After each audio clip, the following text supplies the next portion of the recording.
नक्कीच शेअर करा, कमेंट करा, लाईक करा आणि हो, जर तुम्ही सबस्क्राईब केलं नसेल तर सबस्क्राईब करा. भेटूयात पुढच्या व्हिडिओमध्ये. नमस्कार. या कार्यक्रमाला उपस्थित झालेले आहेत त्यांचं सुद्धा आम्ही स्वागत सत्कारानेच करणार आहोत. सर्व आयोजक मंडळीला विनंती आहे की त्यांनी या ठिकाणी उंदीरवाडे मॅडम यांचा सत्कार करावा. सोबतच सुहानी आणि वैष्णवी झाडे हिला सुद्धा विनंती आहे की त्यांनी सुद्धा सत्काराच्या वेळेस उपस्थित असावं. सुहानी नागापुरे आणि वैष्णवी झाडे. सन्माननीय उंदीरवाडे मॅडम यांचा सत्कार आणि स्वागत.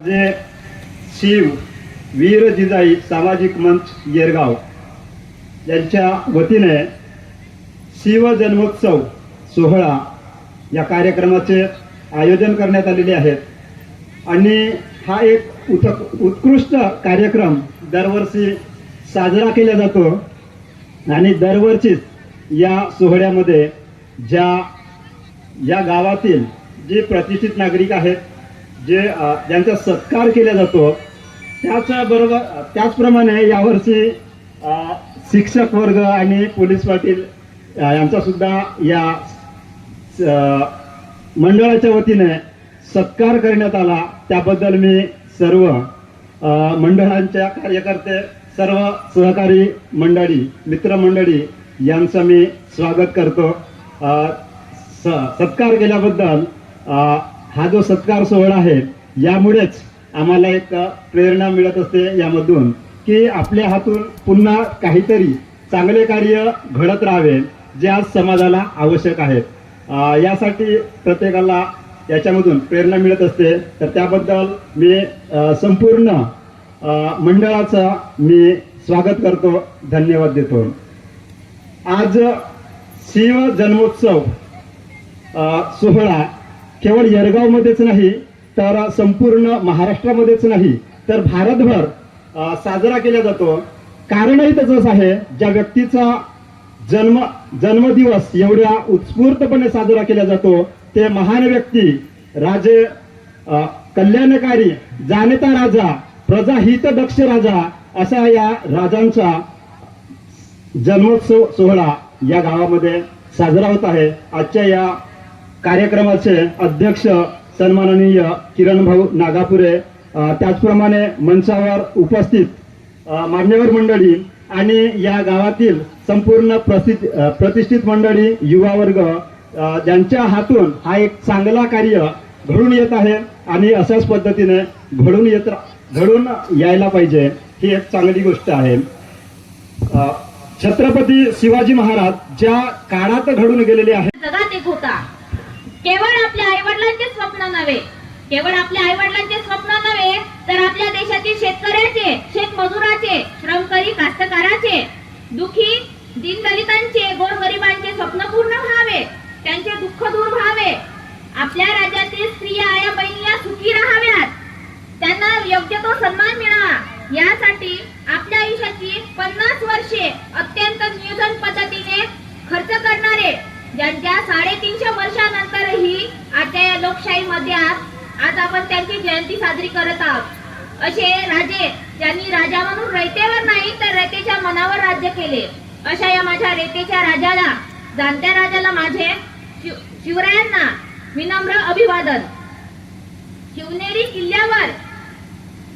किल्ल्यावर बाळराजे शिवबा यांना जन्म देणाऱ्या, त्यांच्यावरती आवश्यक ते संस्कार देणाऱ्या, शिक्षण देणाऱ्या त्यांच्या पहिल्या गुरु, त्यांच्या मनामध्ये स्वराज्याची ज्योत पेटवणाऱ्या राजमाता आईसाहेब जिजाऊ यांना माझे विनम्र अभिवादन. आपल्या देशाच्या इतिहासामध्ये अजरामर अशा होऊन गेलेल्या सर्व क्रांतिकारक महामानवांना, महान स्त्रियांना संत महात्म्यांना माझे विनम्र अभिवादन. आदरणीय व्यासपीठावर विराजमान असलेले पाहुणे मंडळी, उपस्थित मान्यवर, उपस्थित माझे गाववासीय, युवक युवती, महिला भगिनी, तसेच गावकरी बांधव व विद्यार्थी मित्र मैत्रिणींनो, आज दिनांक 19 फेब्रुवारी, आज आपल्या महाराष्ट्राचाच नाही तर संपूर्ण भारताचा आनंदाचा दिवस. ज्या दिवशी आपल्या लाडक्या शिवरायांनी जन्म घेतला तो दिवस म्हणजे शिवजन्म महोत्सव. या शिवजन्म महोत्सवाच्या आपण इथे उपस्थित सर्वांना खूप खूप शुभेच्छा.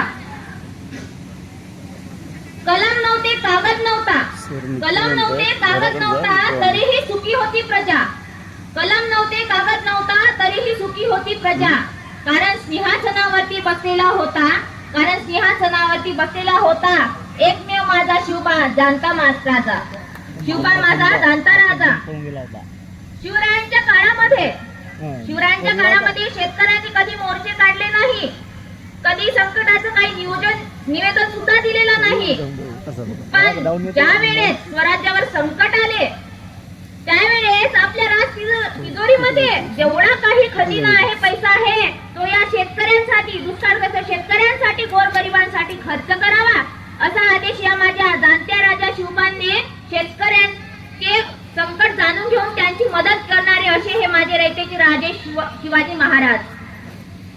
एखाद्या सैनिकांनी, सरदारांनी एखाद्या शेतकऱ्याची लूट केली, त्याला फसवलं, अशी साधी तक्रार सुद्धा शिवरायांकडे आली नाही. पण अशी तक्रारच येऊ नये, एखाद्या शेतकऱ्याची फसवणूकच होऊ नये, यासाठी शिवरायांनी आपल्या सैनिकांना, सरदारांना खबरदार, माझ्या कास्तकाराच्या शेतमालाला, त्याच्या भाजीच्या, मिरचीच्या डेटालाही हात लावला तर असा बजाव सांगणारे माझे एकमेव राजे छत्रपती शिवाजी महाराज.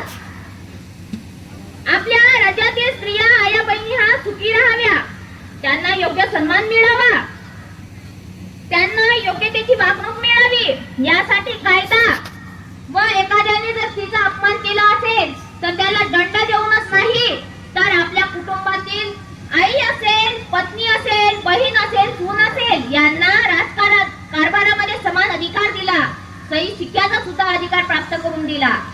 आणि समाजामध्ये अशाच प्रकारे सर्व स्त्रियांना योग्य सन्मान मिळावा असा त्यांनी समाजातील पुरुषांना, समाजाला संदेश दिला. एखाद्याने स्त्रीवर अन्याय केला तर त्यांना योग्य धडा शिकवून सुद्धा स्त्रीचा सन्मान कसा करावा हे संदेश माझ्या या लाडक्या शिवबाने दिला. आज आपल्या शिवबा नाही, पण त्यांचे विचार आपल्यात आणण्याची, आपल्या डोक्यात भरण्याची गरज आहे. कारण विचारांची क्रांती ही खूप मोठी असते, विचाराची क्रांती ही खूप मोठी असते. तर आपण त्या शिवबाचे विचार हे आत्मसात करावे. विचार आत्मसात केल्या तर स्वतःचा आधी विकास करावा, स्वतःच्या घराचा विकास करावा. जेव्हा वेळ मिळेल त्यात आपल्या वेळेचा उपयोग करून समाजासाठी, गावासाठी व देशासाठी आपले योगदान द्यावे, ही खऱ्या अर्थाने काळाची गरज आहे. अंधार फार झाला आहे, आता प्रकाशाचा दिवा पाहिजे. अंधार फार झाला आहे, आता प्रकाशाचा दिवा पाहिजे. या भारत देशालाच नव्हे तर या संपूर्ण जगाला जिजाऊचा नवा शिवबा पाहिजे, जिजाऊचा नवा शिवबा पाहिजे. आणि हा शिवबा आपल्यामधूनच घडला पाहिजे. हा नवा शिवबा एखादा शेतीमध्ये नवा काहीतरी क्रांती करणारा शिवबा पाहिजे. चांगला लोकनेता बनून राजकारणामध्ये क्रांती करणारा शिवबा पाहिजे. तंत्रज्ञानामध्ये असो की अर्थकारणामध्ये असो, समाजकारणामध्ये असो की शास्त्रज्ञानामध्ये असो की प्रशासनामध्ये असो, नवी क्रांती करणारा शिवबा पाहिजे. महाराष्ट्रातल्या मातीतला, मराठी माणसातला, जिल्हा परिषदेच्या प्राथमिक मराठी शाळेमधून शिकून काहीतरी नवीन घडवून टाकणारा नवा शिवा पाहिजे. आणि हा नवा शिवा आपल्यातूनच घडेल अशी आशा मी व्यक्त करते. आयोजकांनी मला इथे बोलण्याची संधी दिली.